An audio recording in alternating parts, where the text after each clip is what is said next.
এই মুহূৰ্তত মই উপস্থিত আছোঁ কামৰূপ জিলাৰ পাকৰকোনাৰ খেতি পথাৰত আৰু পাকৰকোনাৰ আত্মসহায়ক কৃষক গোটৰ উদ্যোগত এখন বিশাল পথাৰত আলুৰ খেতি ৰোপণ কৰা হৈছিল আৰু আজি এই কাৰ্যসূচীৰ আলু ৰোপণৰ পিছত আলুৰ যি তাক তোলাৰ বাবে যি কাৰ্যসূচী আছে এই কাৰ্যসূচী আনুষ্ঠানিকভাৱে মুকলি কৰা হৈছে।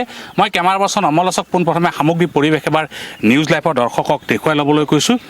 এখন বিশাল খেতিপথাৰ আৰু এই বিশাল খেতিপথাৰত আলুৰ খেতি কৰা হৈছে আৰু ইয়াত সহযোগ কৰিছে ৰাজ্যিক কৃষক মৰ্চাৰ সাধাৰণ সম্পাদক ৰঞ্জিত ভট্টাচাৰ্যই আৰু ইয়াত এই আত্মসহায়ক কৃষক গোটৰ সদস্যসকলে এই আলুৰ খেতি তেওঁলোকে ৰোপণ কৰিছিল আৰু আজি এই আলু ৰোপণ কাৰ্যসূচীৰ পিছত আজি ইয়াক তোলা পৰ্ব কাৰ্যসূচী ইতিমধ্যে মুকলি কৰা হৈছে।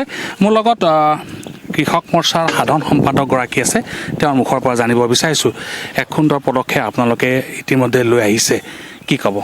একচুৱেলি আমাৰ ভাৰতীয় জনতা পাৰ্টি কৃষক মৰ্চা আৰু লখিমী গোটৰ সহযোগত জিলা প্ৰশাসনৰ সহযোগত কামৰূপ জিলা আমি পেপচি কোম্পানীৰ লগত আলু খেতি কৰিছিলোঁ। প্ৰায় 50 বিঘা মাটি আমি এই পাকৰকোনা অঞ্চলত কৰিছিলোঁ। এটা সুফল পাইছোঁ। আজি আলু তোলাৰ দিন, আমি আলু তুলিবলৈ আহিছোঁ। আশা কৰোঁ বিঘা 30 কুইণ্টেলকৈ প্ৰায় 50 বিঘাত আলু ওলাব আৰু এইখিনি পেপচি কোম্পানীয়ে লৈ যাব।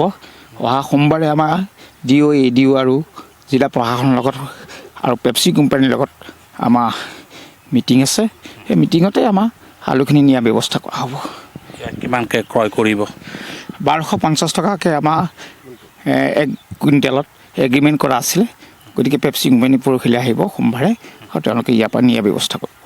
হয়, এখন বজাৰৰ সৃষ্টি কৰা হৈছে আৰু ক'ব লাগিব যে পেপচি কোম্পানীয়ে এই আলুসমূহ ক্ৰয় কৰিব। ইতিমধ্যে তেওঁলোকে এই আলু ৰোপণৰ বাবে যি ধৰণে তেওঁলোকে সহযোগিতা আগবঢ়াব লাগে সেই ধৰণে তেওঁলোকে সহযোগিতা আগবঢ়াইছে। এক সুন্দৰ পদক্ষেপ বুলি ক'ব লাগিব, যিহেতু আলু ৰোপণৰ পিছত এতিয়া আলু চপোৱাৰ বাবে যি কাৰ্যসূচী ৰাখিছে সেই কাৰ্যসূচীত অংশগ্ৰহণ কৰিছে প্ৰদেশ বিজেপিৰ কৃষক মৰ্চাৰ সাধাৰণ সম্পাদক ৰঞ্জিত ভট্টাচাৰ্য আৰু ইয়াত সহযোগিতা কৰিছে যি পাকৰকোনা যি লখিমী কৃষক আত্মসহায়ক গোট আছে এই গোটৰ সদস্যসকলে। মোৰ লগত আন লোকসকল আছে, তেওঁলোকৰ বাইদেউ কি ক'ব? আপোনালোকৰ কৃষি বিভাগৰ পৰা সহযোগিতা আগবঢ়াইছে, কেনেধৰণে সহযোগিতা কৰিছে?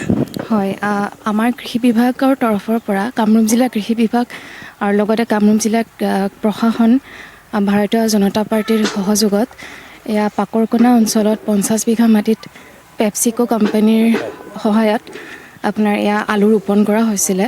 তো এতিয়া আজি এই আলু উঠোৱা কাৰ্যসূচীলৈ আমি আহিছোঁ।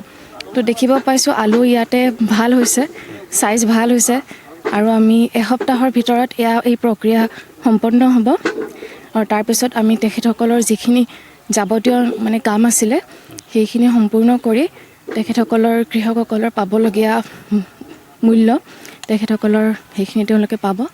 আপোনাৰ কৃষি চক্ৰৰ অধীনত আৰু ক'ৰবাত তেনেধৰণৰ খেতি কৰিছে? এয়া গণমৌ গাঁও এখন আছে, 1 নম্বৰ গণমৌ, তাত আপোনাৰ 22 বিঘা কৰা হৈছে।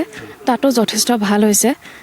তো তাতো অহাকালিৰ পৰা এয়া আমাৰ আলু উঠোৱা চপোৱা কাৰ্যসূচী আৰম্ভ হ'ব।